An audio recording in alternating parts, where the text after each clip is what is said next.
पढ़ रहे थे बेटा calculation of number of moles. Moles का कैलकुलेशन कैसे करते हैं हम दो तरीके से देख चुके थे कि जब सब्सटेंस का मास दिया हो और आपको मोल निकालना हो तब आप क्या करते हो, मास अपॉन मोलर मास। और दूसरा नंबर ऑफ यूनिट्स दिया हो तो मोल कैसे निकालते हैं। आज हमको पढ़ना है केस 3। इसमें क्या, if volume of gas is given,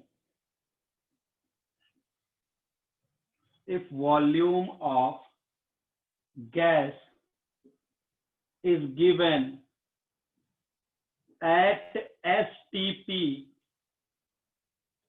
और NTP, ठीक है। अगर गैस का वॉल्यूम बेटा दिया है STP और NTP पर, तब आप नंबर ऑफ मोल्स कैसे निकालते हैं। तो सबसे पहले बात होता है कि STP का फुल फॉर्म क्या होता है। STP कोई जानता है क्या, STP का फुल फॉर्म?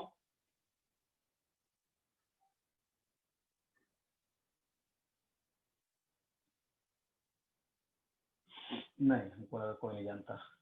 STP का मतलब होता है बेटा standard temperature and pressure.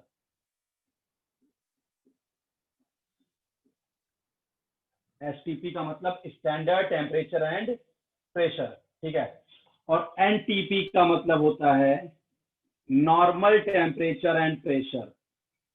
Normal temperature and pressure, दोनों बातें एक ही है बेटा, दोनों बातें एक ही है। चाहे STP बोलो या NTP बोलो, बात एक ही होती है। अब बात आती है कि सर HTP नहीं होता बेटा, सौरभ पाटिल, STP या NTP बेटा, standard temperature and pressure and normal temperature and pressure, NTP। बात आती है कि भाई फिर स्टैंडर्ड टेम्परेचर कितना माना जाए। भाई स्टैंडर्ड है यानी कुछ डिसाइड किया गया होगा स्टैंडर्ड टेम्परेचर को। तो जो स्टैंडर्ड टेम्परेचर होता है बेटा, स्टैंडर्ड टेम्परेचर जो डिसाइड किया गया है केमिस्ट्री में, वो है 0 degree Celsius. 0 degree Celsius standard temperature बेटा क्या होता है, 0 डिग्री सेल्सियस। और आपको पता है कि अगर मुझे डिग्री सेल्सियस को केल्विन में कन्वर्ट करना है तो क्या करना होता है, डिग्री सेल्सियस में 273 ऐड कर देना होता है बस, ठीक है। तो या तो बोलिए आप 0 डिग्री सेल्सियस स्टैंडर्ड टेम्परेचर, या अगर इसको केल्विन में कन्वर्ट करूं तो डिग्री सेल्सियस में 273 अगर आप जोड़ दोगे तो वो केल्विन में कन्वर्ट हो जाएगा। इसका मतलब स्टैंडर्ड टेम्परेचर या तो 0 डिग्री सेल्सियस होता है या तो 273 केल्विन, बोलिए, बात एक ही है। और स्टैंडर्ड प्रेशर कितना होता है बेटा, स्टैंडर्ड प्रेशर माना गया है 1 atmosphere. Atmosphere is the unit of pressure, 1 atmosphere. जब हम स्टेट्स ऑफ मैटर पढ़ाएंगे तो आपको प्रेशर की बहुत सारी यूनिट दिखाएंगे, एटमॉस्फेयर, बार, टॉर, HG, सब में आपस में क्या रिलेशन होता है वो स्टेट्स ऑफ मैटर चैप्टर में डिस्कस करेंगे, ठीक है। 1 एटमॉस्फेयर या इसको 1 ATM भी बोल सकते हैं। तो स्टैंडर्ड टेम्परेचर कितना होता है बेटा, 0 डिग्री सेल्सियस या 273 केल्विन। और स्टैंडर्ड प्रेशर कितना माना गया है, 1 ATM। तो अगर मुझे किसी भी गैस का STP या NTP पर वॉल्यूम दिया है तो उसको, उस गैस का मोल हम कैसे कैलकुलेट करेंगे, उसके लिए फॉर्मूला क्या होता है बेटा, देखिए फॉर्मूला होता है number of moles is equal to volume given at STP या volume of gas at STP divide by 22.4, divide by 22.4। ये फॉर्मूला होता है नंबर ऑफ मोल्स निकालने का। 1 एटमॉस्फेयर के बाद बेटा ब्रैकेट में लिखा है 1 ATM, एटमॉस्फेयर का शॉर्ट फॉर्म 1 ATM लिख दिया मैंने, ठीक है। तो number of moles equal to volume of gas at STP upon 22.4। जो भी आपको STP पर वॉल्यूम दिया है गैस का, उसको 22.4 से डिवाइड मार दो तो नंबर ऑफ मोल्स आ जाएगा। देखो ये बात आ कहां से रही है, जरा उसको मैं आपको बता रहा हूं। एक नोट पॉइंट में आपको बता रहा हूं, सब कुछ मेरे नोट्स में ऐसे ही लिखा मिलेगा आपको। नोट में एक बात बोली जाती है बेटा कि volume of 1 mole ideal gas at STP is 22.4 litre या 22,400 ml। मतलब किसी भी गैस के एक मोल का जो वॉल्यूम होता है एसटीपी पर बेटा, वो 22.4 लीटर होता है या 22,400 ml होता है। भाई लीटर को ml में चेंज कर दिया, बाकी कुछ नहीं किया, ठीक है। तो क्या मैं बोल रहा हूं, the volume of 1 mole of an ideal gas at STP is 22.4 litre. अब किसी के दिमाग में आ रहा होगा सर ये आइडियल गैस क्या है, ठीक है। तो बेटा जब मैं आपको स्टेट्स ऑफ मैटर चैप्टर पढ़ाऊंगा ना, तब मैं आपको बहुत डिटेल में बताऊंगा कि दो तरह की गैसेस होती हैं, आइडियल गैस और रियल गैस। थोड़ा सा फील दे देता हूँ आज ही, हल्का हल्का फील दे देता हूँ कि क्या है आइडियल गैस, क्या है रियल गैस। देखो बेटा कुछ एजम्पशन है जो मैं स्टेट्स ऑफ मैटर में बहुत डिटेल में लेने वाला हूँ कि what is the difference between ideal gas and real gas. अभी के लिए मैं आपको थोड़ी बातें बताता हूँ। आइडियल गैस क्या होता है बेटा, एजम्पशन क्या है कि आइडियल गैस उनको बोलते हैं जिनके मॉलिक्यूल्स के बीच में बेटा किसी भी तरह का इंटरेक्शन का फोर्स नहीं होता, यानी गैस के मॉलिक्यूल ना तो एक दूसरे को अट्रैक्ट कर रहे होंगे, ना ही एक दूसरे को रिपेल कर रहे होंगे, तो ऐसे गैस को हम आइडियल गैस बोलते हैं। और दूसरा एजम्पशन आइडियल गैस के लिए, the volume of ideal gas molecule is negligible in comparison to volume of container, यानी आइडियल गैस के मॉलिक्यूल का वॉल्यूम कंटेनर के वॉल्यूम के रिस्पेक्ट में नेग्लिजिबल होता है, बहुत ही कम होता है, ठीक है। तो इसका मतलब रियल गैस क्या होती होंगी, रियल गैस वो गैसेस होती होंगी जिनमें मॉलिक्यूल्स के बीच में अट्रैक्शन और रिपल्सन का फोर्स एग्जिस्ट करता होगा, और जहां मॉलिक्यूल का वॉल्यूम कंटेनर के वॉल्यूम के रिस्पेक्ट में हम निगलेक्ट नहीं कर पाते होंगे। सिंपल सी बात है, बाकी और कहानी में स्टेट्स ऑफ मैटर में बताऊंगा आपको आइडियल गैस और रियल गैस के बारे में। तो अब दिमाग में बच्चों क्या आता है, इसका मतलब यार दो तरह की गैसेस होती है, आइडियल गैस और रियल गैस। मैं आपको बताऊं बेटा, गैस एक ही है, किसी कंडीशन में वो आइडियल कहलाती है, किसी कंडीशन में वो रियल कहलाती है, ठीक है। गैस एक ही है, कंडीशन चेंज करने पर उसका नेचर आइडियल से रियल की तरफ शिफ्ट करता है या रियल से आइडियल की तरफ शिफ्ट करता है। मैं एग्जांपल देके प्रूव कर दूंगा। सपोज करो ये मार्कर एक गैस है, एक गैस का मॉलिक्यूल है, ठीक है। और अब समझो, 2 मिनट देना, मैंने बोला आइडियल गैस के मॉलिक्यूल का जो वॉल्यूम होता है कंटेनर के वॉल्यूम के रिस्पेक्ट में नेग्लिजिबल होता है, बहुत ही छोटा होता है आइडियल गैस के मॉलिक्यूल का वॉल्यूम, ठीक है। तो अब सपोज करो ये कोई गैस मॉलिक्यूल है, मैंने मान लो ये कंटेनर लिया, पानी का बॉटल है मेरे पास, ये मान लो कोई कंटेनर, सपोज करो ये खाली होता और ये गैस इस कंटेनर में रखी होती, तो बेटा इस कंटेनर का वॉल्यूम तो कम है, तो इस कंटेनर के वॉल्यूम के रिस्पेक्ट में मैं क्या इस पेन के वॉल्यूम को नेग्लेक्ट मार पाता, क्या नहीं। एक कंटेनर तो छोटा सा है ना, इसका वॉल्यूम खुद ही कम है, जब उसमें मैं इस गैस को डालूंगा तो कंटेनर के वॉल्यूम के रिस्पेक्ट में इस मार्कर के वॉल्यूम को मैं निगलेक्ट नहीं कर सकता। तो इसका मतलब इस कंटेनर के अंदर ये मार्कर क्या है बेटा, रियल गैस की तरह बिहेव कर रहा है। लेकिन सपोज करो मैं जिस कमरे में आपको पढ़ा रहा हूं, मैं उस कमरे में इसको रख दूं मार्कर को, अब कमरा पूरा मेरा कंटेनर हो गया। अब कमरे के वॉल्यूम के कंपैरिजन में इस मार्कर के वॉल्यूम को मैं नेग्लेक्ट कर सकता हूं ना, क्योंकि कमरे का वॉल्यूम तो बहुत ज्यादा है, इस मार्कर का वॉल्यूम कमरे के वॉल्यूम के रिस्पेक्ट में क्या है, नेग्लिजिबल है। इसका मतलब इस कमरे में आते ही यही मार्कर क्या बन गया, आइडियल गैस, और इस बॉटल में जाते ही यही मार्कर क्या हो गया, रियल गैस। यानी दो अलग अलग गैस नहीं होती, कंफ्यूजन दूर करो, दो अलग अलग गैस नहीं है, गैस एक ही है। किसी कंडीशन पे वो आइडियली बिहेव करती है, किसी कंडीशन पे वो रियल बिहेव करती है। जब मैं गैस के मॉलिक्यूल का वॉल्यूम कंटेनर के रिस्पेक्ट में निगलेक्ट कर पाऊंगा तो गैस क्या हो जाएगी, आइडियल, नहीं कर पाऊंगा रियल। तो भैया जब छोटे से कंटेनर में मेरी गैस रखी है, तो जब कंटेनर का वॉल्यूम बहुत कम है तो मैं गैस के वॉल्यूम को निगलेक्ट नहीं कर पाऊंगा।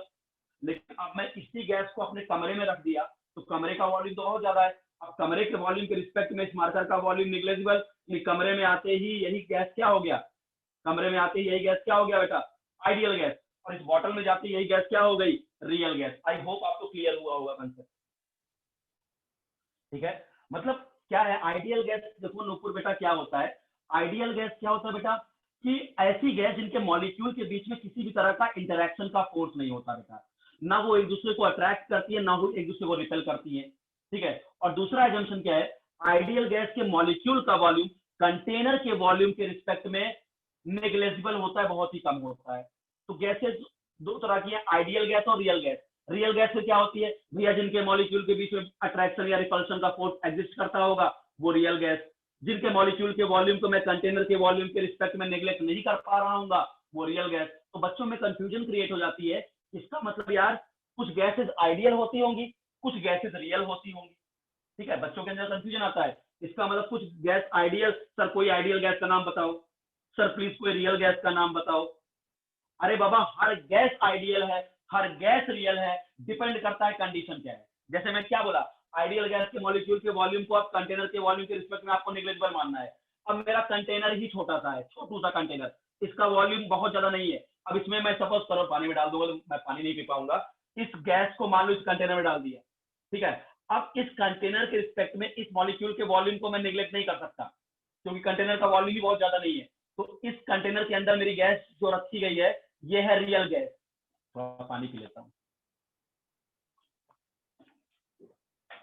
और अब बात करें, अगर मैं इसी गैस मॉलिक्यूल को बेटा मैं अपने कमरे में रख दिया, मेरा कमरा तो बहुत बड़ा है, अब कमरे का वॉल्यूम तो बहुत ज्यादा है, अब कमरे के वॉल्यूम के कंपैरिजन में क्या इस गैस का वॉल्यूम नेग्लिजिबल मान लोगे ना तुम? तो कमरे में आती यही गैस क्या हो गई, आइडियल हो गई। आई थिंक अब तो क्लियर हो गया होगा, समझा क्या? ठीक है, तो दो डिफरेंट गैस बेटा नहीं होती, एक ही गैस आइडियल होती है, एक ही गैस रियल होती है, बस डिपेंड करता है कंडीशन चेंज करिए, गैस का नेचर रियल से आइडियल, आइडियल से रियल शिफ्ट होता है। Don't take tension, states of matter chapter आएगा ना, इस पे हम बहुत ज्यादा चर्चा करेंगे। आइडियल गैस, रियल गैस, जो भी चैप्टर है ये तो ऐसा नहीं है जो बातें आज मैं बोल रहा हूँ ये कहीं ना कहीं आपको 2 साल के अंदर पढ़नी ही पढ़नी है। और ये जो आइडियल और रियल गैस बता रहा हूँ, स्ट्रक्चर ऑफ एटम चैप्टर पढ़ाने के बाद जब मैं स्टेट्स ऑफ मैटर पढ़ाऊंगा आपको, तब आपको बताऊंगा कि आइडियल और रियल में कौन और सारे बहुत सारे डिफरेंस बताऊंगा कि आइडियल गैस की पोटेंशियल एनर्जी 0 होती है, काइनेटिक एनर्जी 0 नहीं होती, ठीक है, ये इलास्टिक कोलिजन करते हैं, बहुत सारी बातें करूंगा, बट अभी वो वक्त नहीं है। ठीक है, तो क्या है बेटा, 1 मोल आइडियल गैस का वॉल्यूम एसपीपी पर 22.4 लीटर होता है। Gas which kept in big mass substance, big mass नहीं बेटा, बिग वॉल्यूम बोलो, बिग मास नहीं। ठीक है, 1 मोल आइडियल गैस का, 1 मोल आइडियल गैस का वॉल्यूम एसटीपी पर 22.4 लीटर है, फिक्स है। ठीक है, अब किसी को डाउट हो रहा होगा सर कैसे आया होगा, तो मैं आपको भी बता देता हूं। देखो अभी तुम अगर अगर आप आईएससी बोर्ड के या सीबीएसई बोर्ड के बच्चे होते तो आपको ये बात पता होती, क्योंकि उनको लोग को 9th और 10th में ही Boyle's law, Charles law, Avogadro's law और आइडियल गैस इक्वेशन पढ़ा दी जाती है आईसीएसई और सीबीएसई में। देखिए ये सब मैं आपको पढ़ाऊंगा स्टेट्स ऑफ मैटर में। पीवी इक्वल टू एनआरटी, बेटा इस इक्वेशन को बोलते हैं आइडियल गैस इक्वेशन। मैं इसको डेरिवेट करके बताऊंगा जब स्टेट्स ऑफ मैटर पढ़ाऊंगा। आइडियल गैस इक्वेशन, इसको बेटा आइडियल गैस इक्वेशन बोलते हैं। जहां पी क्या है बेटा, प्रेशर ऑफ गैस, वी क्या है, वॉल्यूम ऑफ गैस, एन क्या है, नंबर ऑफ मोल, टी क्या है, एब्सोल्यूट टेम्परेचर, टी क्या है, absolute temperature. What is the meaning of absolute temperature? Temperature in Kelvin, temperature in Kelvin को absolute temperature बोलते हैं। ठीक है, R क्या है, R आपके लिए नया है, R को बेटा बोलते हैं यूनिवर्सल गैस कांस्टेंट। R को क्या बोलते हैं, universal gas constant. R is called universal gas constant, यानी दुनिया में जितनी भी गैस हैं सबके लिए इसकी वैल्यू कांस्टेंट है। और इसकी 3 वैल्यूज होती हैं, एक जूल में, एक लीटर एटमॉस्फेयर में, एक कैल्विन में कैलोरी में होता है। तो इसकी जो जूल में वैल्यू होती है बेटा, इसकी जो जूल में वैल्यू होती है आर की 8.314 जूल पर कैल्विन मोल। इसकी जो लीटर एटमॉस्फेयर में वैल्यू होती है 0.0821 लीटर एटमॉस्फेयर पर कैल्विन मोल। इसकी कैलोरी में वैल्यू होती है 2 कैलोरी पर कैल्विन मोल। अब आपको लगा सर कैसे आया है, कैसे आया है, इसके लिए जब मैं आपको स्टेट्स ऑफ मैटर चैप्टर पढ़ाऊंगा ना तो मैं प्रूव करके दिखाऊंगा ये वैल्यूज कैसे आ रही है। ठीक है, अभी के लिए आप बस याद रखिए कि आर की वैल्यू, या इसका मतलब दुनिया में कोई भी गैस है, दुनिया में कोई भी गैस है उसके लिए आर की वैल्यू जूल में 8.314 ही होगी, चाहे CO2 गैस हो, चाहे N2 गैस हो, चाहे H2 गैस हो, चाहे ऑक्सीजन गैस हो, चाहे क्लोरीन गैस हो, चाहे नाइट्रोजन गैस हो। दुनिया में कोई भी गैस हो उसके लिए आर की वैल्यू 0.0821 लीटर एटमॉस्फेयर में होगी, चाहे वो हाइड्रोजन गैस हो, चाहे नाइट्रोजन गैस हो, यूनिवर्स में पाई जाने वाली कोई भी गैस हो, उसके लिए आर की वैल्यू जूल में इतनी होगी, लीटर एटमॉस्फेयर में इतनी होगी और कैलोरी में इतनी होगी, तभी नाम बोला यूनिवर्सल गैस कांस्टेंट। ठीक है, यूनिवर्स में पाई जाने वाली सभी गैस के लिए कांस्टेंट है ये वैल्यू। ठीक है, तो बात आती है 22.4 कैसे निकाला। तो बेटा आइडियल गैस इक्वेशन क्या है, पीवी इक्वल टू एनआरटी, और यहां हम बात भी किसकी कर रहे हैं, आइडियल गैस की। तो क्या मैं यहां से वॉल्यूम नहीं निकाल सकता, एनआरटी बाई पी कर दूं, एनआरटी बाई पी कर दूं। कितने मोल आइडियल गैस का वॉल्यूम 22.4 होता है, 1 मोल, तो एन की जगह रख दो 1 मोल। आर की वैल्यू क्या रखोगे, क्योंकि वॉल्यूम निकाल रहे हो तो आर की वैल्यू वॉल्यूम वाली, लीटर एटमॉस्फेयर वाली रखो, तो आर की वैल्यू रखो 0.0821। टेम्परेचर क्या, एचटीपी, एचटीपी पर 1 मोल गैस का वॉल्यूम 22.4 लीटर होता है, तो एचटीपी का टेम्परेचर क्या होगा 273 केल्विन और प्रेशर 1 एटीएम। इसको जब सॉल्व करोगे आएगा 22.4 लीटर, इसको जब सॉल्व करेंगे तो आएगा 22.4 लीटर। तो यहां से आता है कि 1 मोल आइडियल गैस का वॉल्यूम एसटीपी पर 22.4 लीटर होता है। बताइए इतना कंसेप्ट समझा कि नहीं।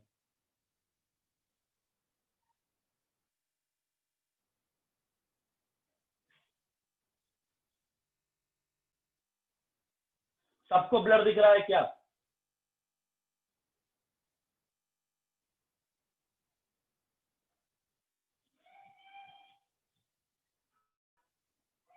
बाकी लोग क्लियर दिख रहा है ना, बोर्ड क्लियर है बेटा। आपका नेटवर्क प्रॉब्लम होगा बेटा, आप फिर से डिस्कनेक्ट करके फिर से एक बार रिकनेक्ट कर लो, सर होस्ट है आपको एक्सेप्ट कर लेंगे। बाकी बोर्ड इस समय क्लियर है बेटा, ठीक है बिल्कुल।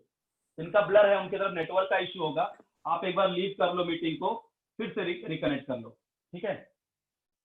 आइए, तो आपको कंसेप्ट समझ में आ गया कि अगर गैस का वॉल्यूम एसटीपी पर दिया हो और आपसे मोल पूछे, तो volume of gas given at STP divide by 22.4।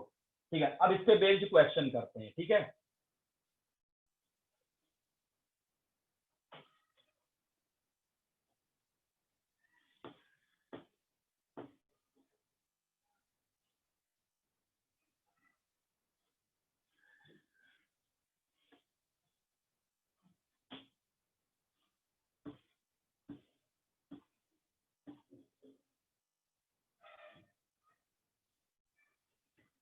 चलिए पहला क्वेश्चन लेते हैं।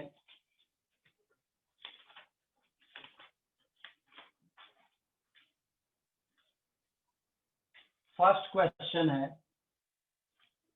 Calculate volume of volume of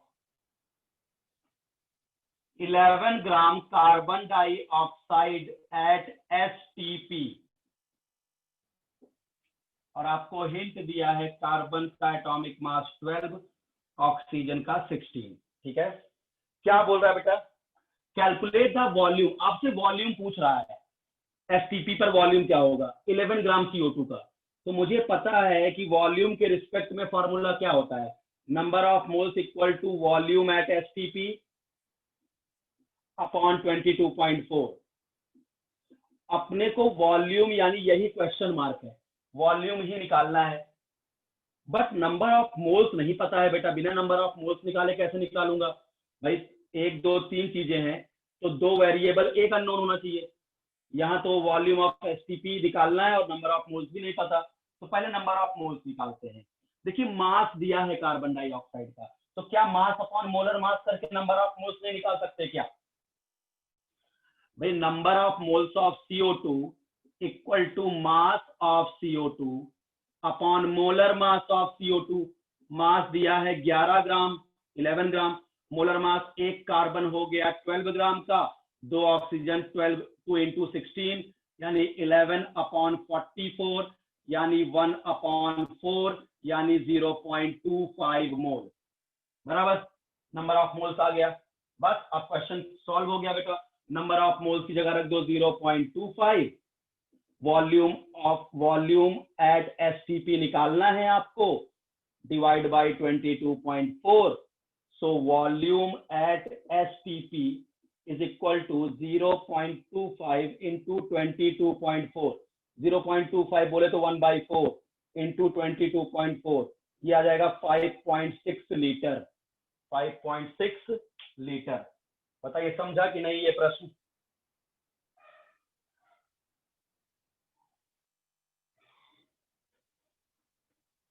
समझ में आया?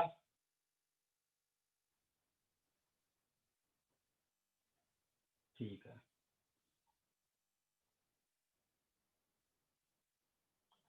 अंतिमा बोल रहे हैं एक्सप्लेन अगेन। बेटा क्या है देखो, इसमें पूछा calculate volume of 11 gram CO2 at STP। कर रहा हूं बेटा, एक्सप्लेन फिर से कर रहा हूं, सुनिए। Calculate volume of 11 gram CO2 gas STP। आपको बेटा STP पर CO2 गैस का मास दिया है 11 ग्राम। भैया STP पर CO2 11 ग्राम है, तो बोल रहा है बताइए वॉल्यूम कितना होगा STP पर 11 ग्राम CO2 का। तो वॉल्यूम के रिस्पेक्ट में फॉर्मूला हमने क्या अभी बताया, number of moles equal to volume at STP upon 22.4। ये फॉर्मूला लगाना है, और आपको इस बार वॉल्यूम ही निकालना है, यानी वॉल्यूम निकालना है। ठीक है, वॉल्यूम अगर निकालना है आपको तो 22.4 तो पता है, बट नंबर ऑफ मोल्स नहीं पता CO2 का। बिना नंबर ऑफ मोल्स निकाले कैसे वॉल्यूम निकालूं? देखो मास पता है बेटा CO2 का, और मोल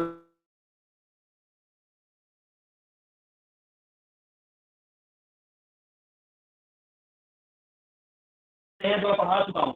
मास दिया है बेटा 11 ग्राम, मास दिया है आपका 11 ग्राम, और मोलर मास CO2 कैसे आएगा, एक कार्बन 12 ग्राम का, 2 ऑक्सीजन, 2 इंटू 16 44, 11 अपॉन 44 1/4 यानी 0.25 मोल। तो अब आपको मोल मिल गया CO2 का, तो नंबर ऑफ मोल 0.25 रख दिया।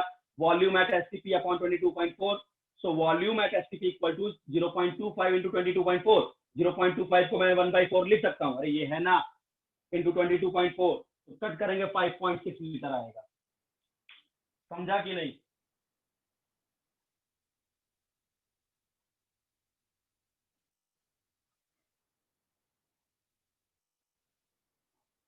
अभी समझ में आया? चलिए अगला क्वेश्चन करते हैं फिर। नेक्स्ट क्वेश्चन बेटा देखते हैं।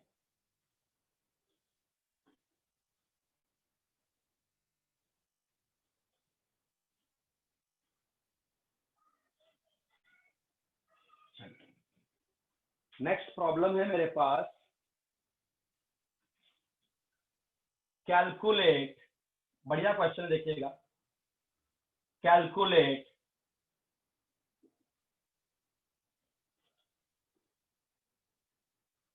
number of molecules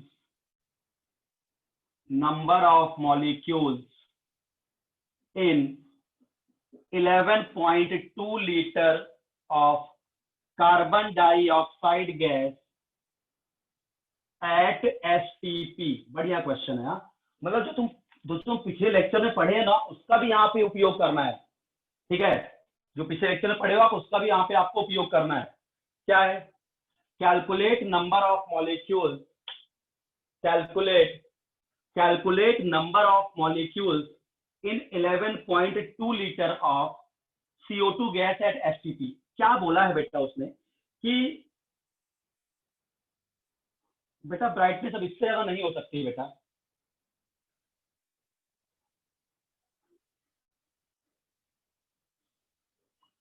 अब इससे लाइट बोर्ड पे नहीं आ सकती बेटा, प्रॉपर लाइट है। अभी तो मैंने दूसरा भी बल्ब ऑन कर दिया।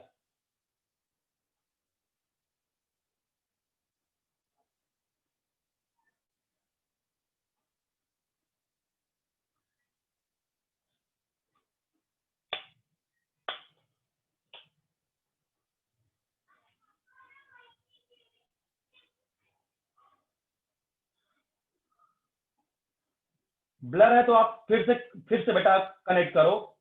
ठीक है, क्लियर हुआ ना अभी? तो बस जितनी लाइट है उतने में एडजस्ट करो। ठीक है, ज्यादा लाइट कर रहा हूं तो आपका बोर्ड जो है ब्लर हो जा रहा है, तो ज्यादा मुझे टेक्निकल चीजें आप मत बताओ, आप बस पढ़िए कि क्या करना है क्या नहीं करना है।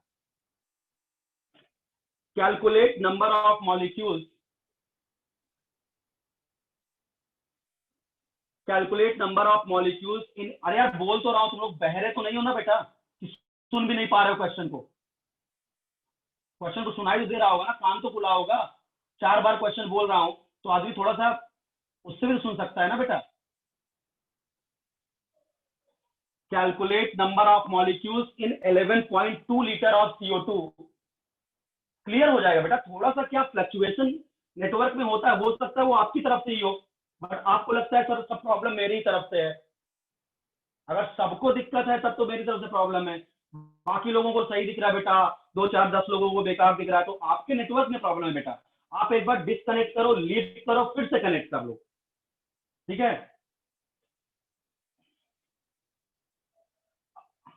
Calculate number of molecules in 11.2 litre of CO2 gas at STP। बात को समझा करो पहले। 4 बार मैं क्वेश्चन को बोल रहा हूं तो सुनाई तो दे रहा होगा ना, सुना करो पहले, ठीक है। मेरे बच्चे जो 12th में है ना, अगर मैं उनको ये भी बोलता हूँ ना, उनको कुछ क्लियर भी नहीं दिखता, अभी आप उससे फैमिलियर नहीं हो। जो मेरे 12th वाले बच्चे जो 11th पढ़ चुके हैं मुझसे, उनको तो ये लगता है कि लेक्चर मेरा होना चाहिए, सर नहीं दिख रहा है आप बोलो, हम लोग PDF नोट से देख लेंगे, हम आपकी बात सुन के समझ लेंगे। मतलब लेक्चर एंड नहीं करने देते वो। सर लेक्चर लीजिए, ब्लर दिख रहा है, हम लोग मैनेज करेंगे सर, हम लोग नोट से देख लेंगे, हम लोग बात को समझ रहे हैं सर, ठीक है, इस तरह वो बोलते हैं। क्योंकि अभी आपके साथ मेरी फ्रीक्वेंसी उतनी मैच नहीं हुई है, तो आपको अभी लग रहा है कि भाई टेक्निकल इशू है। बेटा ये ऑनलाइन है, कुछ ना कुछ तो प्रॉब्लम आती रहेगी ना। अभी क्लास में मिलते तो ये सब प्रॉब्लम कभी ना आती ना बेटा, थोड़ा बहुत तो मैनेज करना पड़ेगा। मैं भी प्रॉब्लम फेस करता हूँ, आप भी प्रॉब्लम फेस कर रहे हो, मुझे पता है, बट अभी मजबूरी है, अब क्या कर सकते हैं। उसमें जितना बेस्ट मैं कर सकता हूँ, मैं उतना बेस्ट करने की कोशिश कर रहा हूँ। Calculate number of molecules, calculate number of molecules in 11.2 litre CO2 gas at STP, ठीक है। मतलब बोल रहा है बेटा कि अपने पास, अपने को STP पर कार्बन डाइऑक्साइड का वॉल्यूम बता दिया बेटा कि 11.2 लीटर कार्बन डाइऑक्साइड है STP पर। बताइए कार्बन डाइऑक्साइड के मॉलिक्यूल्स कितने होंगे? प्यारा क्वेश्चन है, प्यारा क्वेश्चन है। कार्बन डाइऑक्साइड गैस के मॉलिक्यूल्स कितने होंगे? अच्छा, वॉल्यूम बताया है, जरा पहले निकालते हैं नंबर ऑफ मोल्स कितने होंगे कार्बन डाइऑक्साइड के। So number of moles is equal to volume at STP, volume at STP divide by 22.4। So number of moles equal to volume कितना दिया बेटा STP पर? 11.2 लीटर, और ये कितना है 22.4, यानी 1/2, यानी 0.5 मोल, 0.5 मोल। इतना मोल CO2 मेरे पास है। बट क्वेश्चन इंटरेस्टिंग था, आपसे नंबर ऑफ मोल्स नहीं पूछा, calculate the number of molecules of CO2, यानी कितने CO2 के मॉलिक्यूल्स है, नंबर ऑफ यूनिट पूछ रहा है। तो पिछले लेक्चर में पहुंच जाओ, number of moles equal to number of units upon Avogadro's number, number of moles equal to number of units upon Avogadro's number. Number of molecules पूछ रहा है, यानी नंबर ऑफ यूनिट्स पूछ रहा है, यानी आपसे ये n पूछ रहा है। चलिए, नंबर ऑफ मोल्स आया है 0.5 equal to number of molecules upon Avogadro's number 6.022 into 10⁻23। so number of molecules of CO2 equal to 0.5 into 6.022 into 10⁻23। 0.5 बोले तो 1/2 into 6.022 into 10⁻23।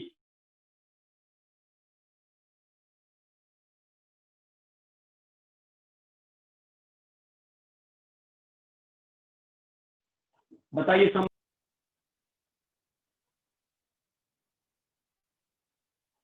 समझ में आया?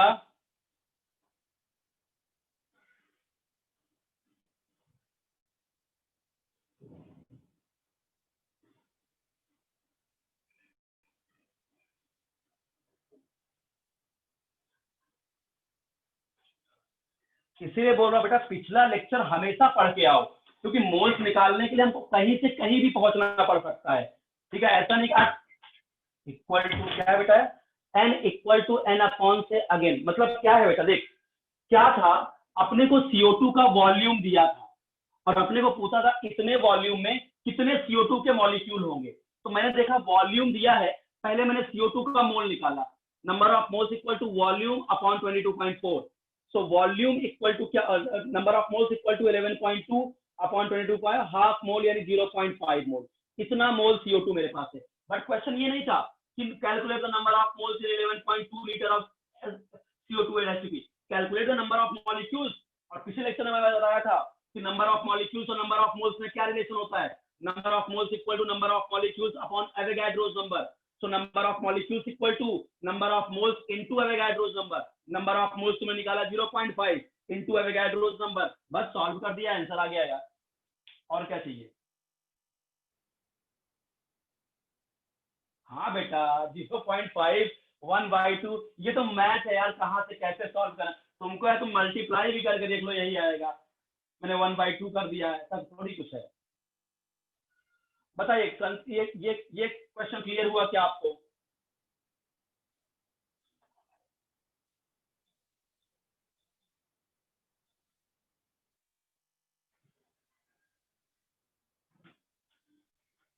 चलिए कैलकुलेशन वाला एक और बार. कैलकुलेशन में है क्या बेटा? तुम लोग को सिंपल क्या डिवीजन मल्टीप्लिकेशन ये सब भी नहीं आता क्या? क्या मैथ पढ़े हो 10th में तुम लोग? मतलब हद है मैथ की. इतना सिंपल सा कैलकुलेशन यार, क्या करना है यार. तुमको 1/2 डाउट हो रहा है बेटे, तुमको 1/2 डाउट हो रहा है, तुम 0.5 से मल्टीप्लाई कर लो और क्या. मैं थोड़ा अपना शॉर्टकट यूज करता हूँ. मुझे था कि यार 0.5 से कौन मल्टीप्लाई करे, चलो 0.5 1/2 से 2 से डिवाइड मार देता हूँ, सब 2 से कटने वाला डिजिट कट जाएगा यार. तो डिपेंड करता है अपना अपना तरीका बेटा. कैलकुलेशन में क्या तुम मल्टीप्लाई नहीं कर सकते क्या मेरे भाई? हद है यार सच में. हाँ बुक में सब कुछ है, नोट्स में सब कुछ है, नोट्स में हर कुछ है. मैंने क्वेश्चन को आगे बढ़ाया है बेटा, मैंने क्वेश्चन को थोड़ा आगे बढ़ाया है, मैंने क्वेश्चन थोड़ा आगे. बुक में यहीं तक है, बुक में यहाँ तक क्वेश्चन है, मैंने थोड़ा एक स्टेप क्वेश्चन को आगे बढ़ा दिया आपके कंसेप्ट को और बूस्टअप करने के लिए. ठीक है, समझ में आया ये वाला क्वेश्चन?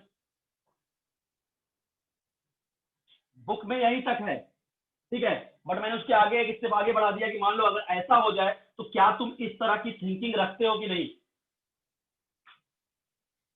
ठीक है, समझ में आया? चलिए अगला क्वेश्चन लेते हैं. आराम आराम से समझो, आराम आराम से, कोई जल्दबाजी नहीं है. मैं पहले ही बता दिया बेटा, ये केमिस्ट्री का सबसे टफेस्ट चैप्टर है. मोल कंसेप्ट है बड़ा लॉजिकल, बट बच्चे क्या होते हैं ना बेटा, समझ नहीं पाते चीजों को, कहां से कहां रिलेट करना होता है चीजों को. ठीक है बहुत आसान चीज, ऐसा नहीं है. ये फालतू का लोग बोलते हैं बहुत टफ चैप्टर है, आ गया तो बहुत मजा आता है सॉल्व करने में, और नहीं आएगा तो कोई भी चीज अगर नहीं आएगी वो टफ ही मानी जाती है. फिर जो आ जाती है वो लगता है अरे यार इतना आसान था क्या, जो नहीं आएगा वो तुम्हारे लिए हमेशा टफ रहेगा. आइए एक क्वेश्चन और कर लेते हैं, फिर आते हैं थ्योरेटिकल टॉपिक पे इस चैप्टर के. कैलकुलेट नंबर ऑफ constituent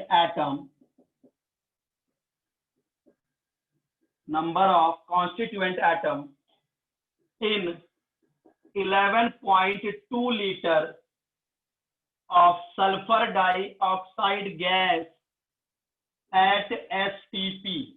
बढ़िया क्वेश्चन है यार. Calculate number of constituent atom. ठीक है, बुक से थोड़ा आगे बढ़ाऊंगा क्वेश्चन को. देखो calculate number of constituent atom, मेरे पास बोला कि भैया 11.2 लीटर सल्फर डाइऑक्साइड गैस है, ये बताया कि मेरे पास भैया 11.2 लीटर STP पर सल्फर डाइऑक्साइड गैस है. तो बताइए इतने वॉल्यूम सल्फर डाइऑक्साइड गैस में सल्फर के टोटल एटम कितने होंगे और ऑक्सीजन के टोटल एटम कितने होंगे. कॉन्स्टिट्यूएंट एटम का मतलब SO2 जिन जिन एटम से मिलकर बना है उनका नंबर. तो SO2 सल्फर एटम और ऑक्सीजन एटम से मिलकर बना है, यही इसके कॉन्स्टिट्यूएंट एटम्स है.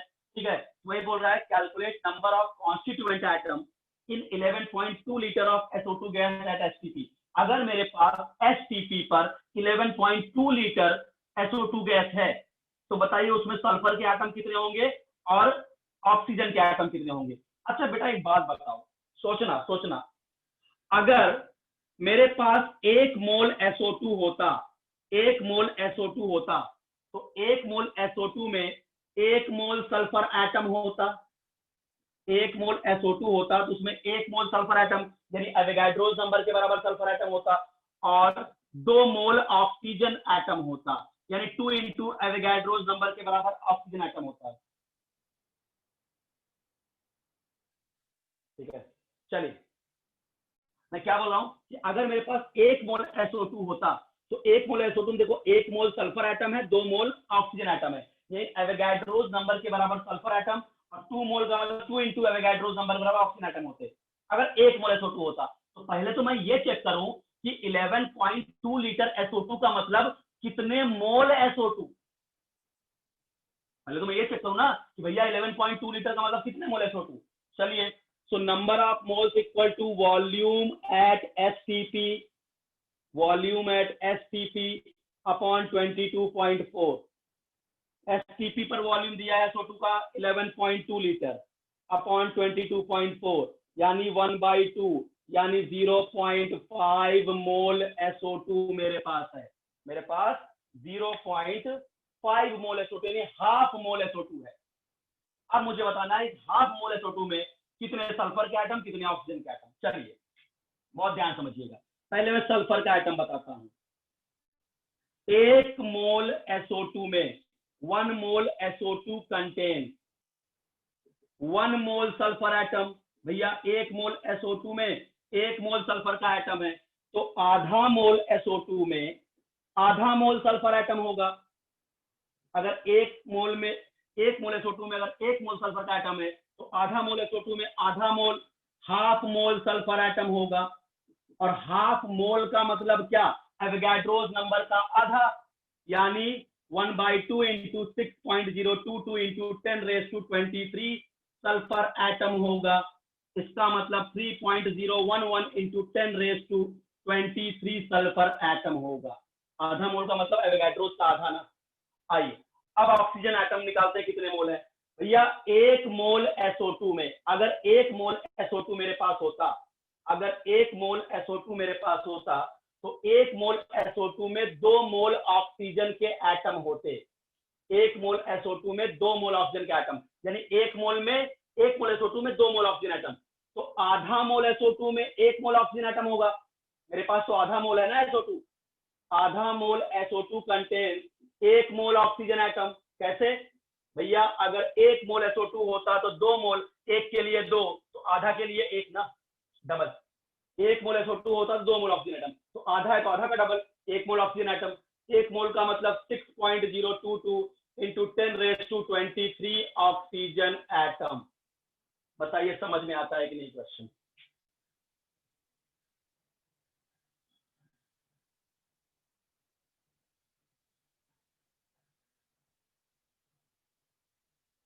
समझा?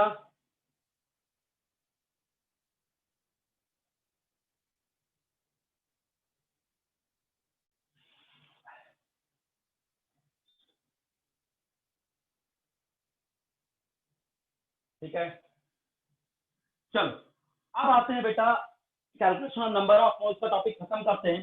अब आते हैं हम डाल्टन एटॉमिक थ्योरी। अब थोड़ा आपको रिलैक्स देता हूं, ठीक है सर। कॉन्स्टिट्यूट एटम, हाँ कॉन्स्टिट्यूएंट एटम बेटा, कॉन्स्टिट्यूएंट एटम मतलब जिन एटम से मिलकर उस मॉलिक्यूल का फॉर्मेशन हुआ है। तो सल्फर डाइऑक्साइड का फॉर्मेशन सल्फर एटम और ऑक्सीजन एटम से मिलकर हुआ है, कॉन्स्टिट्यूएंट एटम, कॉन्स्टिट्यूएंट एटम। ठीक है, चलिए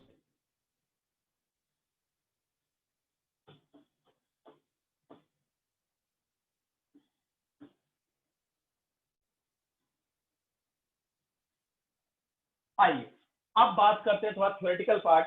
काफी ज्यादा न्यूमेरिकल्स वगैरह हो गए, अब थोड़ा आपको थ्योरेटिकल बातें पढ़ाएं। चैप्टर में उस पड़ाव पे आ गए हैं जहाँ कुछ थ्योरेटिकल बातें होंगी। Dalton atomic theory, laws of chemical combinations पढ़ेंगे हम, law of conservation of mass, law of definite proportion, law of multiple proportion, law of reciprocal proportion, Avogadro's law, Gay Lussac law. अब कुछ बातें होंगी जो थोड़ा सा आपको रिलैक्स देंगी। ठीक है, चलिए पढ़ते हैं Dalton atomic theory.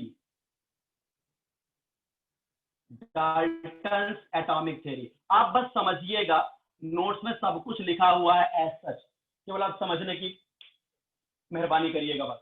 Dalton atomic theory देखो बेटा, एटम्स के बारे में जब आपको इसके बाद में दूसरा चैप्टर जो पढ़ाता हूं ना, वो स्ट्रक्चर ऑफ एटम ही पढ़ाता हूँ। तो वहां मैं आपको discovery of electron, proton, neutron, ठीक है, एटम का मॉडल के लिए पहले आपका थॉमसन मॉडल, फिर रदरफोर्ड मॉडल, फिर बोर मॉडल, फिर आपका सोमरफील्ड, हाइजेनबर्ग, डी ब्रॉगली, सब पढ़ाऊंगा वहां पे। और यहाँ पे अगर मैं नॉर्मली बोलूं कि एटम के बारे में जो सबसे पहले बात की थी वो डाल्टन ने की थी। डाल्टन क्या मानना था कि कोई भी मैटर हो, चाहे इनडिविजिबल पार्टिकल से मिलकर, हिंदी पढ़ा होगा, टेंथ को समझ कर दूं तो ए प्लस टॉम, ए प्लस टॉम। ए का मतलब होता है बेटा नॉन, टॉम का मतलब होता है डिविजिबल, डिविजिबल यानी ऐसा चीज जिसको आप फर्दर डिवाइड नहीं कर सकते। इसका मतलब कोई भी चीज है, तुम उसको डिवाइड करे पड़े हो, डिवाइड करे पड़े हो, डिवाइड करे पड़े हो, और एक ऐसा टाइम आएगा जिसको तुम फर्दर अब नहीं डिवाइड कर पा रहे हो, इसका मतलब वो एटम आ गया। यानी किसी भी चीज का वो स्मॉलेस्ट यूनिट जिसको आप फर्दर डिवाइड नहीं कर सकते उसको एटम बोलते हैं। कोई भी मैटर हो, चाहे वो सॉलिड हो, चाहे वो लिक्विड हो, चाहे वो गैस हो, वो सब छोटे छोटे इनडिविजिबल पार्टिकल से मिलकर बना होता है, जिसको हम एटम बोलते हैं, नाम ही है एटम। बट डाल्टन की बातें बहुत दिन नहीं चली, यहाँ हम पढ़ रहे हैं, बट डाल्टन को ये नहीं पता था कि एटम के अंदर इलेक्ट्रॉन, प्रोटॉन और न्यूट्रॉन भी होते हैं। भैया एटम के अंदर ही सब एटॉमिक पार्टिकल्स होते हैं, ये बात डाल्टन को नहीं पता थी, इसलिए बहुत दिन तक इनकी थियरी नहीं चली। बट हाँ, स्टार्टिंग में दिया था और क्वेश्चन आते हैं, यहाँ से पढ़ा रहा हूँ, ठीक है। तो डाल्टन क्या बोलता है, डाल्टन का पहला पॉइंट बता रहा हूँ, अच्छे समझिएगा। पहला पॉइंट है, ऑल द मैटर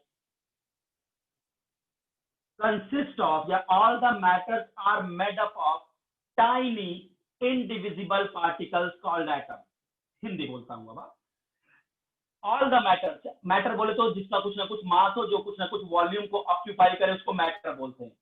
मैटर का अगर मैं टेक्निकल डेफिनेशन बताऊं, व्हाट इज मैटर, द्रव्य क्या है, मैटर क्या है, जिसका कुछ ना कुछ मास हो, जो कुछ ना कुछ वॉल्यूम को ऑक्यूपाई करे, उसको मैटर बोलते हैं। वो मैटर नहीं होता जो तुम्हारे दिमाग में चलता है, लोग बोलते हैं ना प्यार का मैटर है, ठीक है, लफड़े का मैटर है, वो सब मैटर नहीं होता, ठीक है। मैटर को जो केमिस्ट्री की डेफिनेशन है, जिसका कुछ ना कुछ मास हो, जो कुछ ना कुछ वॉल्यूम ऑक्यूपाई करे, उसको मैटर बोलते हैं। तो जो सॉलिड, लिक्विड, गैस, ये सब क्या है बेटा, मैटर है, ठीक है। तो डाल्टन बोलता है बेटा कि all the matter are made up of tiny indivisible particles called atom. कोई भी मैटर हो, चाहे वो सॉलिड हो, चाहे वो लिक्विड हो, चाहे वो गैस हो, सब छोटे छोटे इनडिविजिबल पार्टिकल से मिलकर बनते, जिनको एटम्स बोलते हैं। बताइए इतनी बात समझ में आती है क्या? All the matter are made up of tiny, tiny का मतलब छोटे छोटे, इनडिविजिबल पार्टिकल्स कॉल्ड एटम। जितने भी मैटर है, चाहे वो सॉलिड हो, चाहे वो लिक्विड हो, चाहे वो गैस हो, ठीक है, सब छोटे छोटे इनडिविजिबल पार्टिकल से मिलकर बने होते हैं, जिनको हम क्या बोलते हैं बेटा, एटम, ठीक है। अपने पहले पॉइंट को मैं आगे बढ़ाता हूं, उसी पॉइंट में फुल स्टॉप कंटिन्यू करता हूं। इन्होंने फिर क्या बोला डाल्टन से, पहला तो ये बोल दिया all the matters are made up of tiny indivisible particles called atom. फिर इन्होंने क्या बोला, atoms are the smallest particles of element, atoms are the smallest particle of element, smallest particle of element. उसी में पहले पॉइंट में atoms are the smallest particle of element समझाना चाहूंगा, ठीक है। देखिए एलिमेंट क्या होता है बेटा, आपके पीरियोडिक टेबल में 118 एलिमेंट है, but what is the exact meaning of element? Element का मतलब होता है natural occurring form of a substance, natural occurring form of a substance. मतलब जैसे कोई तुमसे पूछे कि भैया हाइड्रोजन का एलिमेंटल फॉर्म बताओ, तुम बोलते हो H। भैया नाइट्रोजन का एलिमेंटल फॉर्म बताओ, तुम बोलते हो N। ऑक्सीजन का एलिमेंटल फॉर्म बताओ, तुम बोलते हो O। ये गलत है। एलिमेंट का मतलब होता है कि भैया अगर हाइड्रोजन का एलिमेंटल फॉर्म पूछ रहा है, इसका मतलब हाइड्रोजन नेचुरली कैसा मिल रहा है, नेचर में हाइड्रोजन किस रूप में मिल रहा है, वो उसका एलिमेंटल फॉर्म होता है। हाइड्रोजन को जिस रूप में भगवान मुझे दे रहा है नेचर में, वो एलिमेंटल फॉर्म होता है। तो हाइड्रोजन जब भी नेचर में मिलेगा तो H2 के फॉर्म में मिलेगा और गैस के फॉर्म में मिलेगा। तो H2 gas is the elemental form of hydrogen. जब भी नेचर में तुम नाइट्रोजन को ढूंढोगे तो नाइट्रोजन N2 के फॉर्म में मिलेगा और गैस के फॉर्म में मिलेगा, नेचुरल फॉर्म। ठीक है, ऑक्सीजन जब भी नेचर में मिलता है तो O2 के फॉर्म में मिलता है और गैस के फॉर्म में मिलता है। ये क्या हो गया, एलिमेंटल फॉर्म। एलिमेंटल फॉर्म का मतलब होता है कि नेचुरल अकरिंग फॉर्म। भगवान तुम्हें उसको किस रूप में दे रहा है। नहीं, गैस फॉर्म जरूर नहीं है कि सब गैस फॉर्म में नेचर में मिलते हैं, ऐसा कोई रूल नहीं है। ठीक है, यह सोडियम का एलिमेंटल फॉर्म, सोडियम का एलिमेंटल फॉर्म होता है सोडियम सॉलिड, नेचर में ये Na सॉलिड के फॉर्म में मिलता है। कार्बन का एलिमेंटल फॉर्म होता है कार्बन ग्रेफाइट, कार्बन ग्रेफाइट। ठीक है, तो जरूरी नहीं है कि सब गैस फॉर्म में मिले वही एलिमेंटल फॉर्म है, बात को समझा करो, कुछ भी हो सकता है। बट नाइट्रोजन का एलिमेंटल फॉर्म N नहीं हो सकता, N2 गैस। मतलब नेचर में जो कुछ भी जिस रूप में मिल रहा है आपको, भगवान नाइट्रोजन को आपको जिस रूप में दे रहा है वो नाइट्रोजन का एलिमेंटल फॉर्म है। भगवान हाइड्रोजन को आपको जिस रूप में दे रहा है वो हाइड्रोजन का एलिमेंटल फॉर्म है। भगवान आपको ऑक्सीजन को जिस रूप में दे रहा है वो एलिमेंटल फॉर्म है ऑक्सीजन का। तो ऑक्सीजन आपको नेचर में मिलता है O2 गैस के फॉर्म में, N2 गैस के फॉर्म में, नाइट्रोजन हाइड्रोजन H2 के फॉर्म में और गैस के फॉर्म में। अगर तुम्हें कोई बोल रहा है मेरे पास H2 लिक्विड है, इसका मतलब ये एलिमेंटल फॉर्म नहीं है। आपने गैस को कंडेंस करके लिक्विड बनाया होगा, ये आपने किया है, आपने उसके साथ छेड़खानी करके आपने उसकी स्टेट को चेंज किया है। भगवान तुमको गैस के फॉर्म में दिया था, तुम उस गैस को पिस्टन से दबा के उसको लिक्विड बना दिए, इसका मतलब ये काम तुमने किया है। तो H2 liquid is not the elemental form. मेरी बात समझ पा रहे हो कि नहीं?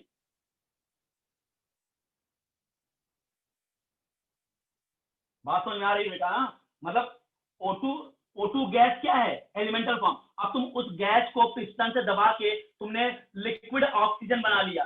बोलो सर देखो मेरे पास तो लिक्विड ऑक्सीजन है, भैया उसको तुमने किया है, वो एलिमेंटल फॉर्म नहीं है। जो भगवान तुमको O2 गैस के फॉर्म में ही दिया था, तुमने उसको छेड़खानी करके उसका फिजिकल स्टेट चेंज किया, तो उसका मतलब ये नहीं कि एलिमेंटल फॉर्म चेंज हो गया। एलिमेंटल फॉर्म का मतलब होता है नेचुरल अकरिंग फॉर्म। भगवान तुमको जिस रूप में उसको दे रहा है उसको बोलते हैं नेचुरल अकरिंग फॉर्म। ठीक है, तो ये सब क्या है बेटा, एलिमेंटल फॉर्म है। तो अब डाल्टन की बात सुनो। डाल्टन ने बोला atoms are the smallest unit of element. अच्छा बेटे देखो, H2 गैस क्या है, एलिमेंट है। H2 कैसे बना होगा बेटा, H प्लस H से ही तो बना होगा। दो हाइड्रोजन एटम जुड़े होंगे तभी तो H2 का मॉलिक्यूल बना होगा जो एलिमेंटल फॉर्म में आ रहा है। या मैं बोलूं Cl2 गैस कैसे बना होगा, जब दो Cl के एटम ज्वाइन हुए होंगे। या O2 कैसे बना होगा, जब दो ऑक्सीजन के एटम कंबाइन किए होंगे। इसका मतलब atoms are the smallest unit of element. Element कैसे बन रहा है, जब एटम कंबाइन कर रहे हैं। बात समझ में आ रहा है कि नहीं? बोलिए भैया, H2 कैसे बना होगा, जब दो हाइड्रोजन कंबाइन किए होंगे ना तभी तो H2 बना होगा, H और H। O2 कैसे बना होगा, जब दो ऑक्सीजन एटम कंबाइन किए होंगे तभी तो O2 बना होगा। यानी atoms are the smallest unit of element, atoms are the smallest unit of element. और अगले ही बात उन्होंने क्या बोला, इसी पॉइंट में से मैं इतना सारे पॉइंट को रिवाइज करूंगा। Atoms are the smallest unit of element and molecules are the, अपने आप को म्यूट करो, molecules are the smallest unit of compound, molecules are the smallest unit of compound।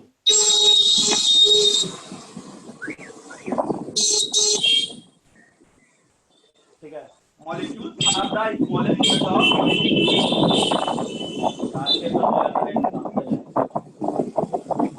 2 minute रुकना।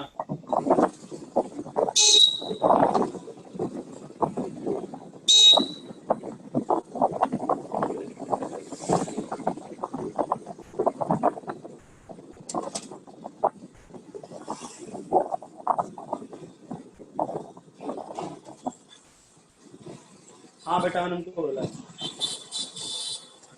मुझे होस्ट नहीं बनाने से मैं म्यूट नहीं कर सकता। देखो, molecules are the smallest unit of element. मुझे कॉल करना पड़ेगा, 2 मिनट रुको आप। हो गया,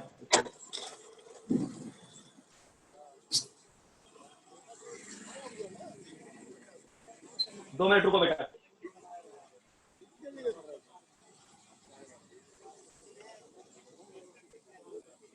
आपका वीडियो अटक गया, अपना कुछ बोल नहीं।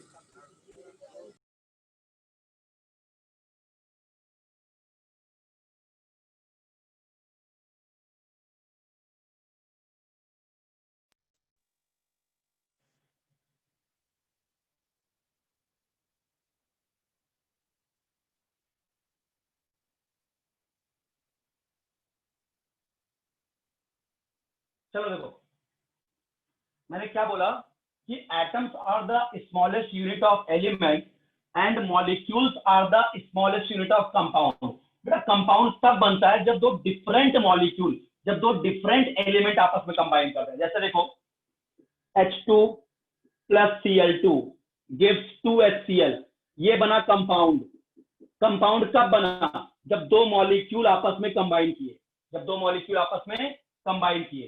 तो क्या molecules are the smallest unit of compound, molecules are the smallest unit of compound and atoms are the smallest unit of element. तो पहला पोस्टुलेट क्या हुआ डाल्टन का? All the matter are made up of tiny indivisible particles called atoms. ठीक है, atoms are the smallest particle of element and molecules are the smallest particle of compound। ये पहला postulate हुआ। आइए सेकंड पे आते हैं। सेकंड और आसान है समझने में आपको। देखो सेकंड पोस्टुलेट क्या है? सेकंड पोस्टुलेट क्या है कि एक एलिमेंट के जितने भी एटम होते हैं सब सेम होते हैं, यानी all the atoms of same element, all the atoms of same element having same property। मतलब कहने का मतलब हाइड्रोजन एलिमेंट अगर है तो जितने भी हाइड्रोजन एटम होंगे उन सब की प्रॉपर्टी सेम होगी। सेम एलिमेंट के जितने भी एटम होंगे उनकी प्रॉपर्टी सेम होगी भैया। लेकिन दो डिफरेंट एलिमेंट अगर मैं ले लूं तो उनके जो एटम्स हैं वो भी डिफरेंट होंगे, तो उनकी प्रॉपर्टी भी डिफरेंट होगी। भैया इनमें इलेक्ट्रॉन अलग है, उनमें इलेक्ट्रॉन अलग है, उनका साइज अलग है, इनका साइज अलग है, तो प्रॉपर्टी अलग होगी ना। तो सेम एलिमेंट के जितने भी एटम होंगे उनकी प्रॉपर्टी सेम होगी, बट डिफरेंट एलिमेंट के जो एटम होंगे उनकी प्रॉपर्टी डिफरेंट होगी। आई थिंक इसमें कोई चीज समझने की जरूरत नहीं, आपको समझ में आ गया होगा। सेकंड पॉइंट समझा क्या?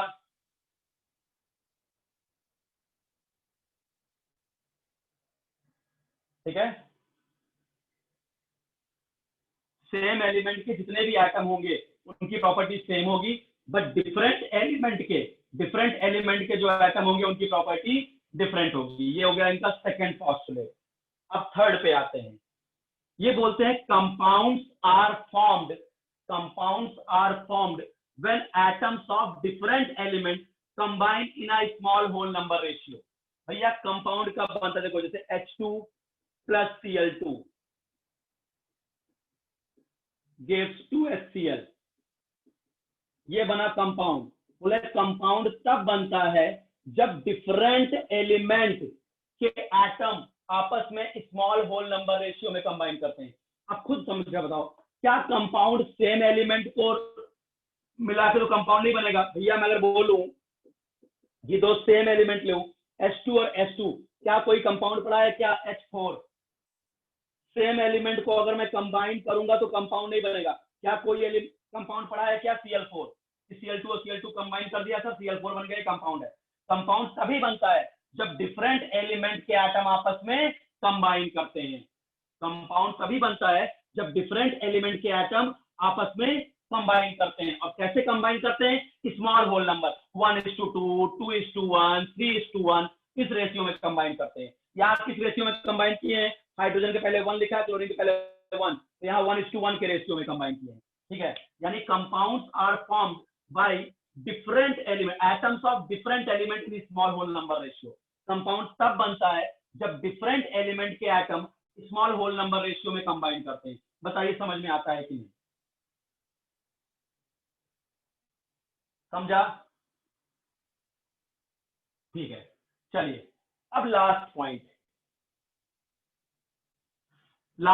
कहता है बेटा कि जब भी कोई केमिकल रिएक्शन होती है तो एटम कंजर्व रहता है, ना तो एटम का लॉस होता है ना ही एटम का गेन होता है। जितने एटम रिएक्टेंट साइड होते हैं किसी भी एलिमेंट के, उतने ही एटम प्रोडक्ट साइड पे भी होते हैं। जैसे फॉर एग्जांपल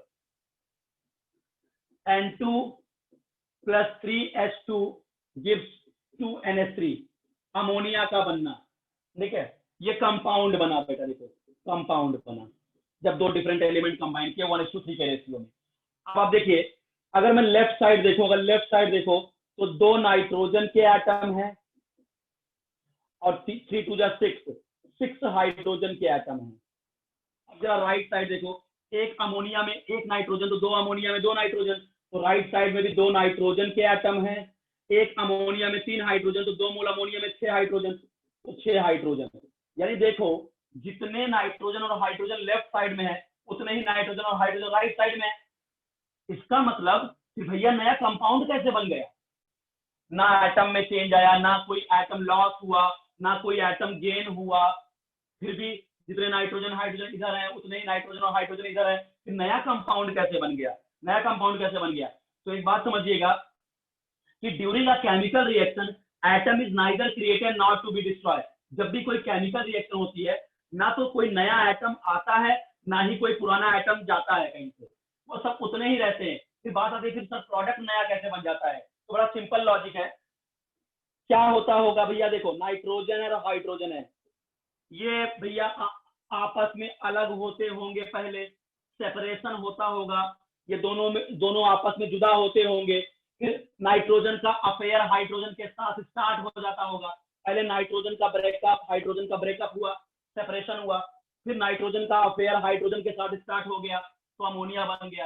यानी product are formed due to separation, combination and rearrangement of integer number of atom. ठीक है, जब भी केमिकल रिएक्शन होती है बेटा एटम कंजर्व होता है, जितने एटम रिएक्टेंट के होते हैं उतने ही एटम प्रोडक्ट साइड में होते हैं रिस्पेक्टिव एलिमेंट के। फिर बात आती है नया प्रोडक्ट कैसे बनता है, तो भैया नया प्रोडक्ट इसमें बनता है कि जो भी आपके पास रिएक्टेंट है उनके बॉन्ड टूटते हैं, वो अलग होते हैं, फिर दूसरे के साथ कंबाइन करते हैं, कॉम्बिनेशन सेपरेशन एंड रीअरेंजमेंट से नया प्रोडक्ट बन जाता है। बताइए समझ में आता है कि डाल्टन थ्योरी? समझा? डाल्टन एटॉमिक थ्योरी समझ में आया?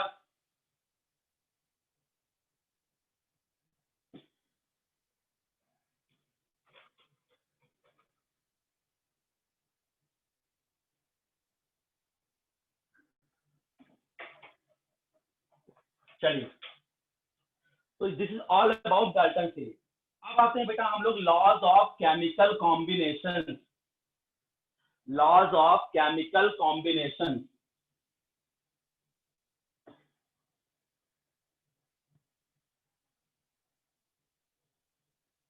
Laws of chemical combination.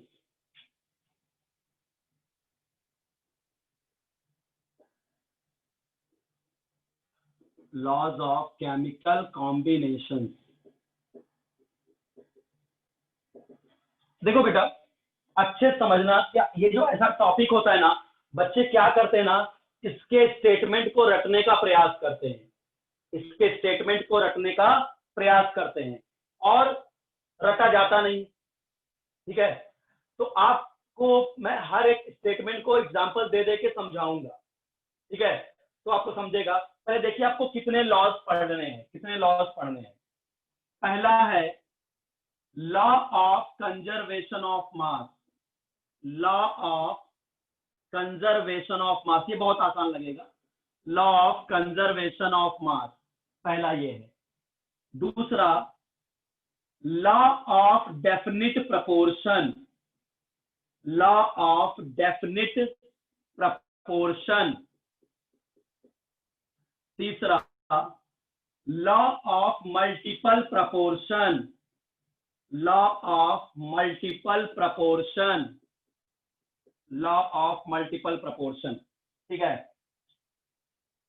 देखो एक इसी में लॉ ऑफ मल्टीपल प्रपोर्शन का बेटा एक अपग्रेडेड वर्जन है अपने पास, जो आपके महाराष्ट्र बोर्ड में नहीं दिया है, ना तो एनसीईआरटी में दिया है, बट क्वेश्चन कंटिन्यूअसली जेई और नीट में पूछे जाते हैं उससे। मतलब वो आईएससी में दिया है, आईसीएससी बोर्ड में 11th में वहां दिया है, बट ना तो महाराष्ट्र बोर्ड में दिया है ये लॉ, ना ही एनसीईआरटी में दिया है। फिर भी ऐसा देखा गया है कि आईआईटी जेई और नीट में इस लॉ से क्वेश्चन बन रहे हैं लगातार। उसको मैं एक हैशटैग लॉ से समझाता हूं, law of reciprocal proportion, law of reciprocal proportion, law of reciprocal proportion. उसके बाद चौथे नंबर पे आ जाएगा एवोगाड्रोज लॉ, एवोगाड्रोज लॉ। और पांचवे पे आएगा गे-लुसैक लॉ, गे-लुसैक लॉ। तो ये 5 लॉ पढ़ना, एक हैशटैग लॉ पढ़ूंगा मैं, लॉ ऑफ रेसिप्रोकल प्रपोर्शन। ठीक है, कितने पढ़ने हैं? तो आज मैं केवल एक पढ़ाता हूं, लॉ ऑफ आपका कंजर्वेशन ऑफ मास। एक आज करूंगा, बाकी नेक्स्ट लेक्चर में पढ़ाऊंगा। ठीक है, law of conservation of mass start कर देता हूं। पहला लॉ, चलिए, बहुत आसान है लॉ ऑफ कंजर्वेशन ऑफ मास बेटा। ये बोलता है during a chemical reaction mass of reactant and mass of product always constant. किसी भी केमिकल रिएक्शन में जो रिएक्टेंट का मास होगा वही प्रोडक्ट का मास होगा, इसी को बोलते हैं लॉ ऑफ कंजर्वेशन ऑफ मास। और आप एग्री भी कर चुके होंगे, अगर आपको डाल्टन का लास्ट पॉइंट समझा होगा। डाल्टन में देखा था जितने एटम लेफ्ट साइड में होते थे हर एलिमेंट के, उतने ही एटम राइट साइड में होते थे, तो बेटा मास तो बराबर ही रहेगा ना, इसका मतलब। तो ये क्या बोलता है law of conservation of mass? any chemical reaction mass of reactant and mass of product always constant। बेटा ये बहुत पुरानी बातें हैं, ये 1700 के आसपास की बातें हैं, 1710 उसके आसपास। आज ये लॉ वैलिड नहीं है, लेवोजियर ने दिया था 17, देखो किसने बता दिया 1774।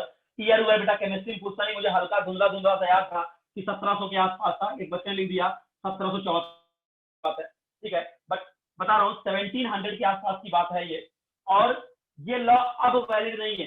अभी तो क्या कुछ मास बेटा एनर्जी के फॉर्म में डिसअपियर भी होता है, एक्सोथर्मिक एंडोथर्मिक प्रोसेस होती है, बट पहले ये लोग नहीं जानते थे। तो बट अपने को कोर्स में है तो पढ़ना पड़ेगा। ठीक है, कि law of conservation of mass कि during a chemical reaction mass of reactant and mass of product constant. 1700 के आसपास की बात है, आज 2020 चल रहा है। ठीक है, चलिए, तो जैसे मैं एग्जाम प्रूव कर देता हूँ। सपोज करो N2 + 3H2 gives ammonia, 2 moles of ammonia. मैंने बोला किसी भी केमिकल रिएक्शन जितना रिएक्टेंट का मास होता है उतना ही प्रोडक्ट का मास होता है। आइए देखते हैं। नाइट्रोजन दो आपको पता है, एक नाइट्रोजन का एटॉमिक मास 14 होता है, एक हाइड्रोजन का एटॉमिक मास 1 होता है। यहाँ 2 नाइट्रोजन है, इनका मास कितना हुआ? 2 × 14 ग्राम। और 6 हाइड्रोजन है तो 6 × 1 ग्राम। तो टोटल अगर सॉल्व करो 14 × 2 = 28 और 6 कितना हो गया? 34 ग्राम। तो रिएक्टेंट का टोटल मास है 34 ग्राम। अब चलिए प्रोडक्ट साइड आते हैं। 2 नाइट्रोजन का एटॉमिक मास 14, 3 हाइड्रोजन है तो 3 × 1 यानी 2, 14 + 3 17, 2 × 17 34 ग्राम। आई थिंक समझ में आ गया होगा। ठीक है, during a chemical reaction mass of reactant and mass of product always constant. समझ में आया क्या लॉ ऑफ कंजर्वेशन ऑफ मास?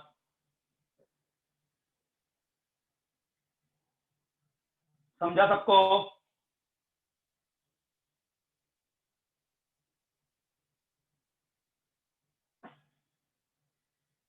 चलिए, अब इस पे बेस्ड एक क्वेश्चन आ सकता है, एक ही टाइप का क्वेश्चन आ सकता है, उसको मैं करके आपको बता देता हूं। ठीक है, कि इस पे कैसे आ सकता है। ये क्या चल रहा है भैया? गणपति विसर्जन।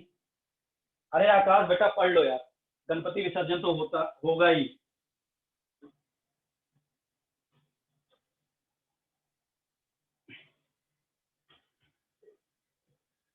चलो एक क्वेश्चन इस पे मैं आपको बता देता हूँ, जिस टाइप का क्वेश्चन आ सकता है इस पे, जो एक बार आया हुआ था जेईई में, वही आपको दिखा देता हूँ मैं।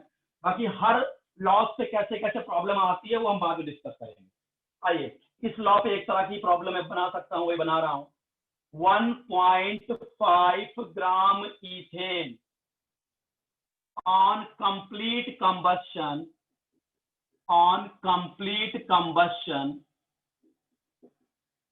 कंबस्शन का मतलब ऑक्सीजन की प्रेजेंस में बर्न कर देना complete, gives 4.4 gram CO2 and 2.7 gram water, shows that reaction follows law of conservation of mass।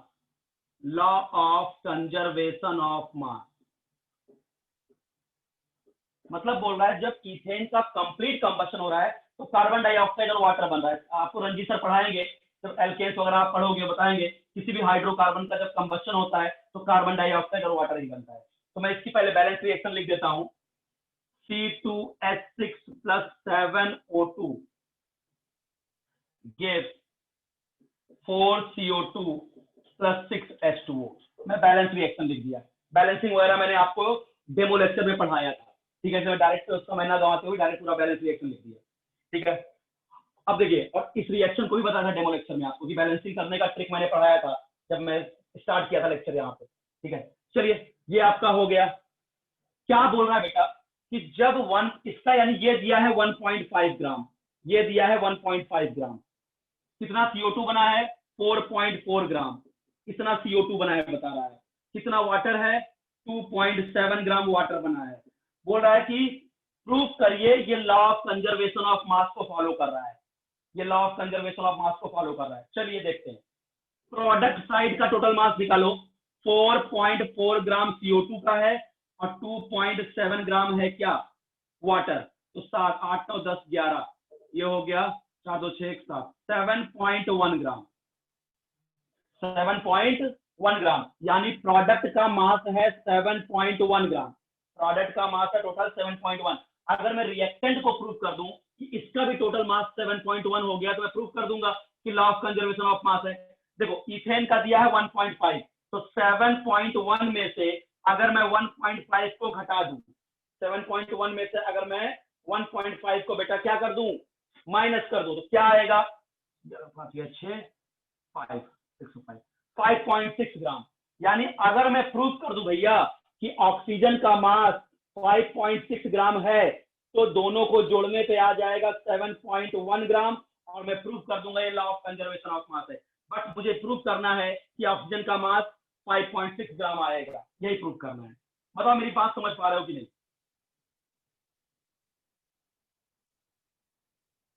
बोलो भैया, प्रोडक्ट का मास बेटा 7.1 ग्राम है, रिएक्टेंट में एक रिएक्टेंट का 1.5 दिया है, बोल रहा है प्रूव करिए लॉ ऑफ कंजर्वेशन ऑफ मास है, यानी रिएक्टेंट का भी मास भी 7.1 ग्राम होना चाहिए। तो 1.5 अगर इथेन है तो 5.6 ऑक्सीजन आना चाहिए। अगर मैं प्रूव कर दूं कि ऑक्सीजन का मास 5.6 है तो 5.6 प्लस 1.5 7.1 हेंस प्रूव्ड हो जाएगा। बट प्रूव तो करो कि ऑक्सीजन इतना ग्राम है। चलो जरा पहले number of moles of ethane निकालते हैं बेटा। Number of moles of ethane कहाँ निकालू, इधर का दिख रहा है क्या, यहाँ दिख रहा है, ठीक है। Number of moles of ethane निकालो, C2H6 कितना आएगा, मास इथेन का है 1.5 ग्राम, और मोलर मास इथेन का कैसे होगा, 2 कार्बन यानी 2 × 12 प्लस 6 हाइड्रोजन 6 × 1 बस 24 से 30, यानी 1.5 अपॉन 30, ऊपर नीचे मल्टीप्लाई कर लो किससे 10 से 300, यानी 1 अपॉन 20, यानी 0.05 मोल। कितना आ गया 0.05 मोल, 0.05 मोल। क्या आया बेटा आपका, इथेन का नंबर ऑफ मोल्स आ गया। बट मुझे तो ऑक्सीजन का मास निकालना है, मुझे ऑक्सीजन का मास निकालना है। तो बेटा ऑक्सीजन का मास कैसे निकलेगा, number of moles of oxygen equal to mass of oxygen upon molar mass of oxygen. भैया मोलर मास तो O2 का 32 होगा, मास निकाल दूं, अगर ये मास 5.6 आ गया तो मेरा क्वेश्चन सॉल्व हो गया। बट मुझे number of moles of oxygen भी नहीं पता है यार कितना है, लफड़ा है बहुत बड़ा क्वेश्चन में। Number of moles of oxygen भी नहीं पता है कितना है, तो आप जरा देखिए कैसे निकाले यार, number of moles of oxygen कैसे निकाले, बिना उसके निकाले तो मास आएगा नहीं। मोलर मास तो ऑक्सीजन का मैं निकाल लूंगा 32। तो आप जरा इसको देखिए, जब 2 मोल इथेन का कंबस्शन हो रहा है तो 7 मोल ऑक्सीजन की रिक्वायरमेंट पड़ रही है, यानी for combustion of 2 mole ethane 7 mole O2 required, जो कि आपका रिएक्शन बोल रहा है कि 2 मोल इथेन का जब कंबस्शन करना हो तो 7 मोल ऑक्सीजन चाहिए। तो अगर बेटा 1 मोल इथेन का कंबस्शन करना हो तो 7/2 मोल ऑक्सीजन चाहिए। बट हमें तो इतने मोल का कंबस्शन करना है 0.05, क्योंकि 1.5 ग्राम का मतलब 0.05 मोल C2H6। तो for combustion of 0.05 mole ethane 7/2 into 0.05 mole O2 is required. इसका इसका मतलब 7/2 इंटू 0.05 को 1/20 लिख सकता हूँ, 1/20। इसका मतलब 7/40 मोल ऑक्सीजन रिक्वायर्ड, 7/40 मोल। तो अब ऑक्सीजन का मोल आ गया 7/40। अब जहां number of moles of oxygen वहां रख दो 7/40, 7/40। मास ऑक्सीजन का मान लो x ग्राम, मोलर मास O2 का 32। सो क्या होगा, x इक्वल टू 32 इंटू 7/40। इसको सॉल्व करिए, आएगा 5.6 ग्राम। तो ऑक्सीजन का मास आ गया 5.6, 5.6 प्लस 1.5 7.1, और इधर भी है 7.1। हेंस प्रूव्ड, ये law of conservation of mass को फॉलो करता है। बताइए समझ में आता है कि नहीं?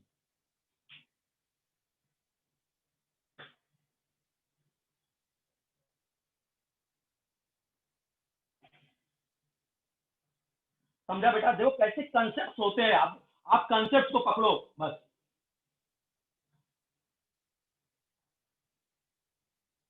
समझा? बढ़िया है टॉपिक आज का पूरा। तो हमने आज आपको लॉ ऑफ कंजर्वेशन ऑफ मास तक बता दिया। नेक्स्ट लेक्चर में आगे के जो भी है वो हम डिस्कस करेंगे बेटा। रविंद्र सर,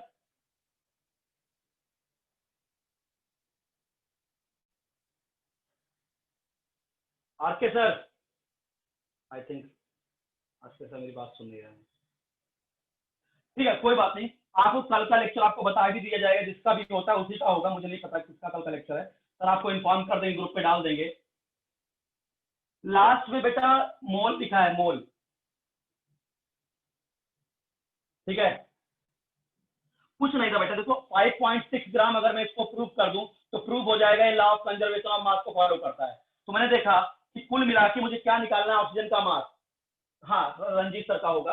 देखो मैं रिपीट कर रहा हूँ फिर से, देखो सब लोग। तो मैंने देखा number of moles of ethane mass upon molar mass, तो 0.05 मोल इथेन आया, बट मुझे निकालना है ऑक्सीजन का मास। तो number of moles of oxygen equal to mass of oxygen upon molar mass, ठीक है? तो मोलर मास तो ऑक्सीजन का पता है बेटा 32 होता है, ठीक है? 32 होता है, और ऑक्सीजन का मोल नहीं पता है, तो कैसे निकालूं?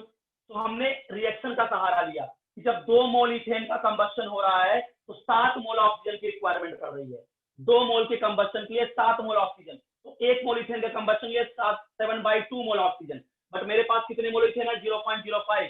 तो 0.05 के लिए 7/2 इंटू 0.05, इसको सॉल्व किया है 7/40 मोल ऑक्सीजन। तो number of moles of oxygen आ गया बेटा 7/40। मास ऑफ ऑक्सीजन निकालना है, x ग्राम मान लिया, मोलर मास 32, x की वैल्यू निकाल दिया 5.6 ग्राम आ गया। समझा कि नहीं? और 5.6 plus 1.5 equal to 7.1। Hence proved, ये reaction law of conservation of mass को फॉलो करता है। बताइए भाई जमता है कि नहीं?